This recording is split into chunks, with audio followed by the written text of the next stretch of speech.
എല്ലാവർക്കും നമസ്കാരം. ഇന്ന് നമ്മൾ ചെയ്യുന്നത് നല്ല സോഫ്റ്റ് ആയിട്ടുള്ളൊരു വട്ടയപ്പത്തിൻ്റെ റെസിപ്പിയാണ്. കുറച്ച് കാര്യങ്ങൾ ശ്രദ്ധിച്ചിട്ടുണ്ടെങ്കിൽ നമുക്ക് നല്ല സോഫ്റ്റായിട്ട് നല്ല പഞ്ഞി പോലത്തെ വട്ടയപ്പം ഉണ്ടാക്കിയെടുക്കാൻ പറ്റും.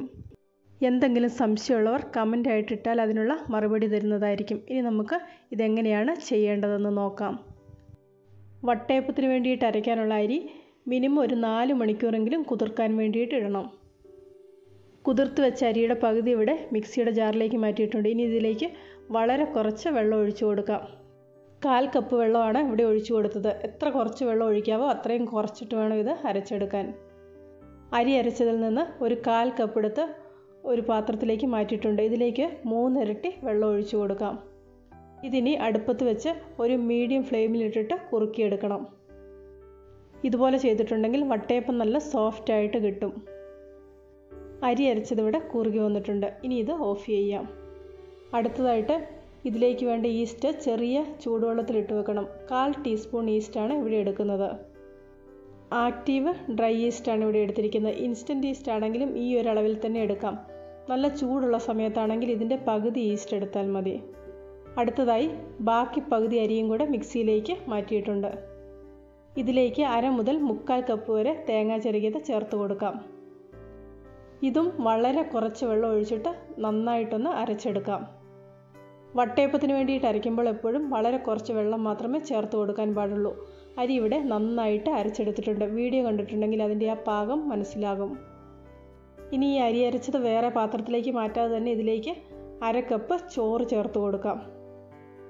അടുത്തതായിട്ട് നേരത്തെ കുറുക്കി വെച്ചിരുന്ന അരിമാവും കൂടെ ചേർത്ത് കൊടുക്കാം. അതിലേക്ക് കുറച്ച് വെള്ളം ഒഴിച്ച് അതും കൂടെ ചേർത്ത് കൊടുക്കുന്നുണ്ട്. ഇതും നന്നായിട്ടൊന്ന് അരച്ചെടുക്കാം. ഇവിടെ ഇപ്പോൾ വട്ടയപ്പത്തിന് വേണ്ട എല്ലാ ചേരുവകളും നന്നായിട്ട് അരച്ചെടുത്തിട്ടുണ്ട്. അടുത്തതായിട്ട് ഇതിലേക്ക് ചേർത്ത് കൊടുക്കേണ്ടത് പഞ്ചസാരയാണ്. ഒരു 1/2 കപ്പ് പഞ്ചസാര ഇവിടെ ചേർത്ത് കൊടുക്കുന്നുണ്ട്. 1/2 കപ്പ് പഞ്ചസാര എന്ന് പറയുമ്പോൾ ഒരുപാട് മധുരമില്ല. ഇതിൽ കൂടുതൽ മധുരം വേണമെന്നുള്ളവർക്ക് അത് പിന്നീട് ചേർത്ത് കൊടുക്കാം. 1/2 ടീസ്പൂൺ ഉപ്പും കൂടി ഇതിലേക്ക് ചേർത്ത് കൊടുത്തിട്ടുണ്ട്. അടുത്തതായി നേരത്തെ വെള്ളത്തിലിട്ട് വെച്ചിരുന്ന ആക്റ്റീവ് ഡ്രൈ ഈസ്റ്റും കൂടെ ചേർത്ത് കൊടുക്കാം. ഇനി ഈ ചേരുവകളെല്ലാം കൂടെ കൈകൊണ്ട് നന്നായിട്ടൊന്ന് മിക്സ് ചെയ്തെടുക്കണം.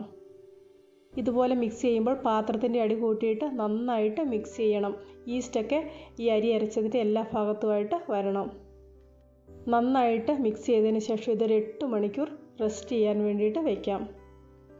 8 മണിക്കൂറൊക്കെ കഴിയുമ്പോഴേക്ക് ഈ അരച്ച് വെച്ച കൂട്ട് നന്നായിട്ട് പൊങ്ങി വരും. വട്ടയപ്പം വൈകുന്നേരം ഉണ്ടാക്കണമെന്നുണ്ടെങ്കിൽ കുറച്ച് രാവിലെ നേരത്തെ അരച്ച് വെക്കാം. രാവിലെയാണ് ഉണ്ടാക്കുന്നതെങ്കിൽ വൈകുന്നേരം അരച്ച് വെക്കാം.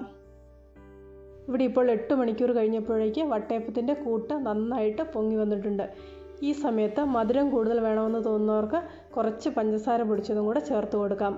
ഉപ്പിൻ്റെ ടേസ്റ്റ് നോക്കി ഉപ്പ് ആവശ്യമാണെങ്കിൽ ഉപ്പും കൂടെ ചേർത്ത് കൊടുക്കാം. 3 ഏലക്ക പൊടിച്ചതും കൂടെ ഇതിലേക്ക് ചേർത്ത് കൊടുക്കുന്നുണ്ട്.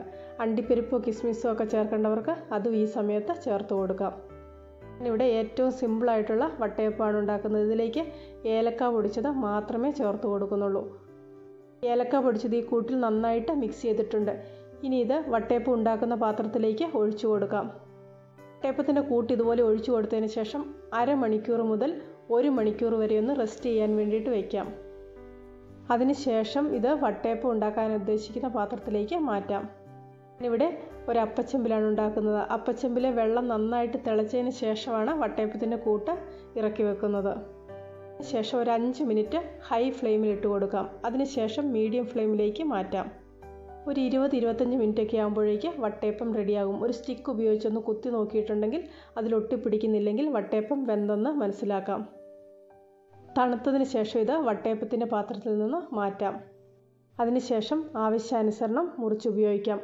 നല്ല സോഫ്റ്റും ടേസ്റ്റിയുമായിട്ടുള്ള ഒരു വട്ടയപ്പത്തിൻ്റെ റെസിപ്പിയാണ്. എല്ലാവരും ഒരു പ്രാവശ്യം ഇതുപോലെ ഒന്ന് ചെയ്ത് നോക്കുക. തീർച്ചയായിട്ടും ഇഷ്ടപ്പെടും.